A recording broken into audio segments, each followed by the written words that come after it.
Hey guys, welcome to Weekly Crypto. Today I'm going to talk about 6 most important hard fork of June 2018. Also, I will talk about EOS mainnet launch update as well as EOS Classic. I would also talk about block producer voting as well. So before we do that, make sure you subscribe to my channel so you don't miss out the upcoming airdrop, hard fork, and ICO. So there's an airdrop coming up for NNS token. NNS is a Neo Name Service. So I talked about this in my previous video. You can check it out. So for every one Neo, you're going to get 0.1 NNC token. So they are going to take a snapshot on June 27. So make sure you have your Neo in your Neon wallet. So if you leave it in your exchange, you are at the mercy of the exchange because it's up to the exchange whether they're going to give you the airdrops. So make sure you transfer your token from your Neon from the exchange to the Neon wallet before June 27. Also, there's a scam going on in here. This thing is all over Twitter. Just be careful. They ask you to send 0.5 to 10 ETH in order to get more token or whatever. Just be careful. Anytime they ask you to send ETH, don't do it because we are getting airdrops, right? Why are we sending ETH to them? It doesn't make sense. So just be very careful. It's a scam. So let's get back to the hard fork. So HEEM Coin is going to do the hard fork coming up on or before June 30th. It's sometime before the end of Q2. So obviously HEEM Coin THC is a cryptocurrency for the cannabis farmers and local sellers. You can check it out. And Bitshares is also having a hard fork. Bitshares is a decentralized open source exchange, and they're going to have a core release in June.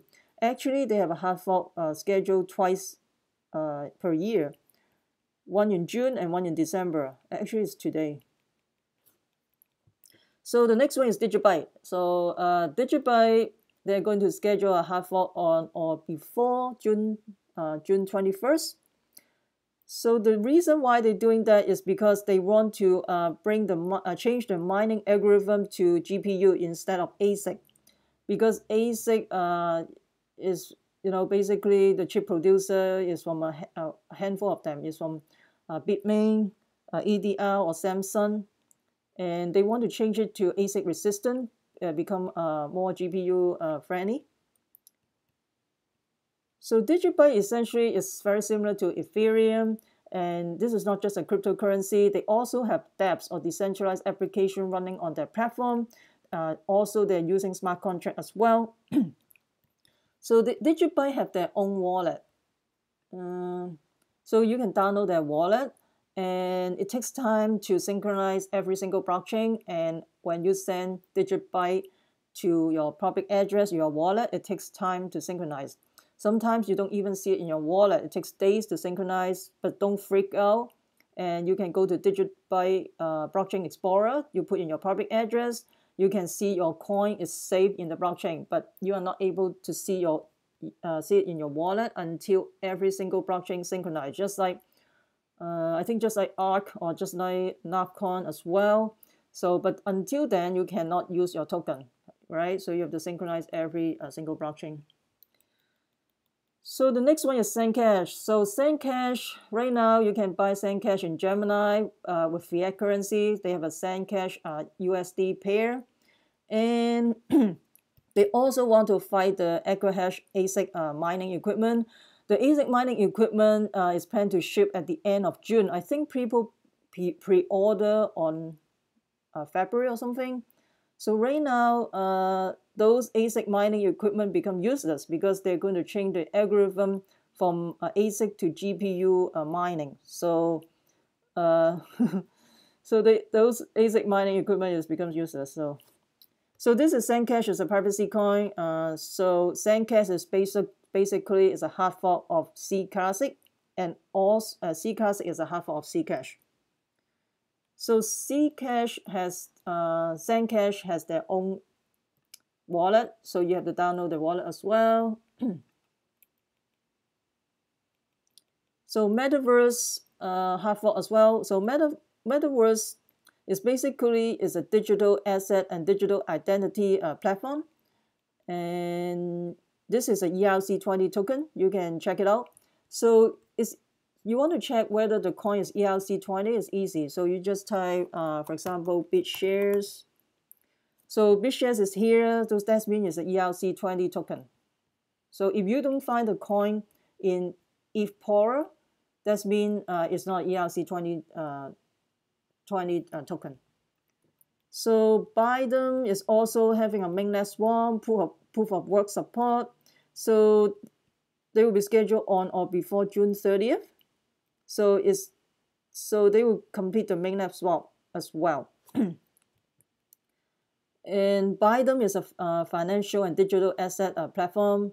So Bytom is also a ERC20 token. So I will put the link below if you're interested in the six most important hard fork of June 2018. So let's talk about the EOS mainnet launch. Right now we are still in testing phase. We're still waiting for the block producer to decide when to launch the platform. And also EOS Canada put out some update. And they talk about whitelist and blacklist features of the EOSIO. And I think they talk about that while they're doing the testing yesterday, the testnet continued producing blocks, but the other one receiving those blocks set unlinkable block and become invalid signature. So there's some issues going on, and and EOS Canada posts what's going on right now. So if you're interested, you can I will post a link below. You can go ahead and take a look. And EOS launch status. So they do a EOS mainnet launch update every day. The EOSPHERE is from Australia, one of the block producer. So EOS mainnet launch group, they have a EOS launch status update every day. So EOS block producer Canada will meet on video every day and vote on whether or not the mainnet will be ready to launch. The vote is either go or not go. So the last vote at 1 a.m. UTC time, June 7, the outcome is not go. And the next vote will be in 9 hours and 21 minutes, will be on 1 UTC time at June 8. So you can see whether they're going to launch it in the next 9 hours. They're going to vote. The block producer is going to vote whether they're going to launch or not. So this is the flowchart of the mainnet launch. So you can take a look if you're interested. I will post a link below as well. And so we're going to talk about EOS Classic. So EOS Classic is very similar to Ethereum Classic. So their mission is to extend the original ERC20 contract, which expired on June 2nd. The EOS Classic smart contract will allow anyone who had a balance on EOS ERC20 token, because when the mainnet launch, all this token become useless, right? But they're saying that they will still honor those token that did not register in with the EOS IO mainnet. So they are going to enable continued transaction on the top of Ethereum network. So this is EOS Classic is still on the Ethereum networks. That means they are not going to the EOS platform. And so basically they're talking what is EOS Classic. EOS Classic is extension of the original Ethereum EOS token contract, which expired on June 2nd when the EOS mainnet launched. So why does this fork exist? The reason why is because they're saying that there will be millions of tokens will be lost in the original Ethereum platform, and also there's a lot of improper registration in the EOS.io. So, but the thing is, one of the block producer, I think EOS Canada, posting that people who did not register to their token, they have a fallback mechanism that they can claim those tokens, even though they did not register for the token swap in EOS.io. So after the mainnet launch, they can still claim those tokens that they did not register. So I don't know, I don't see any reason why they still keep on EOS Classic. And this is what their mission is to for people who did not claim, who do not do the token swap for the EOS, so they still honor those people. And the project is an open source system. So, and will the EOS Classic contract freeze at some point, like the original EOS contract? No, the contract has no freeze function. And how is this project funded? So for the 10% of the token allocation with our own, so they will substitute the original block 1 10% token allocation and with our own 10% token allocation.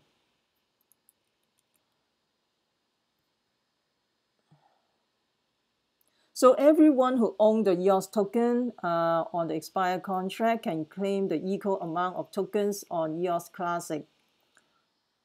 So the maximum supply for the token is exactly the same as the original EOS contract, which is 1 billion. Is this an ICO? No, this is not an ICO. I think they said no. And are you affiliated with Block 1? No, they are not. Of course, they are not affiliated with Block 1. So here is the instruction how you claim the EOS Classic. This is very similar to how you register your EOS token in my Ether wallet when you do the mapping from the Ethereum address to the EOS address. But to me right now, I'm not going to do anything. I will let the dust settle. Let the dust settle before I'm going to claim anything. And by the way, EOS Classic, the teams, they still maintain anonymous. So we don't know who is behind this project. So we never know. Maybe we don't know. So there's a lot of uncertainty. There's a lot of unanswered questions. Don't claim anything. I'm not going to claim anything until the dust settles, until we have more certainty what's going on. So just stay safe, guys. And also, I'm going to talk about the voting. So in order for to activate the network, 50% of the EOS token holder has to vote in order to activate the network, right? But the thing is, the 10 biggest wallet holds 39% of the token. So it doesn't matter a little guy votes or not, because it's up to the whale whether they want to activate the network. So, but right now we are not even activated yet. So until we hear from the block producer whether it's time to vote, then people will go and vote, right?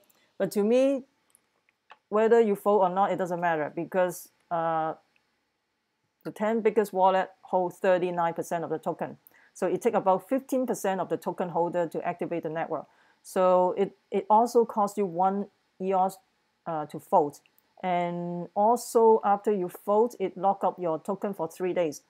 And 1 token, you can vote 30 block producer.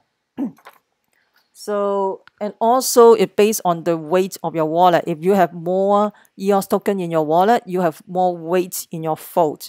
So if you're a whale, of course you're going to vote, right? So, but if you're a little guy, to me, it doesn't matter, because they're going to activate the network regardless whether you vote or not. But another thing is, like List or Art, List wallet or Art wallet, you can vote your delegate. And in List, you can vote 31 List, you can vote 30 some delegate, and then they give you some payout.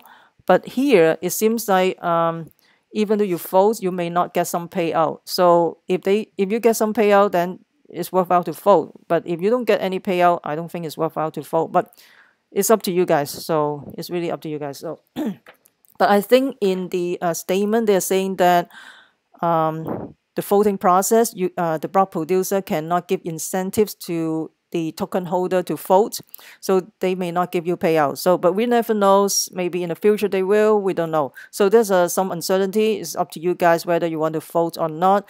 And the thing is, like, the 10 biggest wallet has 39% of the token. So the little guy votes or not, it doesn't matter. So anyway, so let me know what you think.